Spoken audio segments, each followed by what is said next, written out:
Circus. जब मैं छोटा था अपने पापा के साथ सर्कस देखने गया। टिकट्स के लिए एक लंबी कतार में खड़ा होना पड़ा। हमारे सामने एक फैमिली थी, 6 बच्चे और माँ बाप।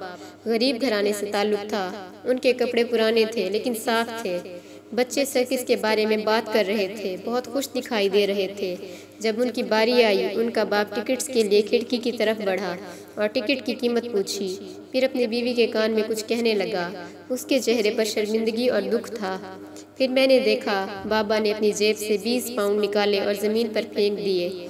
अपना हाथ उस आदमी के कंधे पर रखा और कहा, तुम्हारे पैसे गिर गए। उसने बाबा की तरफ देखा, उसकी आंखों में आंसू थे और कहा, बहुत शुक्रिया। जब वो सर्कस के लिए अंदर चले गए, बाबा ने मुझे मेरे हाथ से पकड़ा और हम पीछे हटाए, क्योंकि बाबा के पास बस वही 20 पाउंड थे जो उस शख्स को दे दिए। और उस दिन से मुझे मेरे बाप पे फख्र है। वो मेरी ज़िंदगी का सबसे प्यारा सीन था, उस सर्कस से भी प्यारा जो मैं नहीं देख पाया।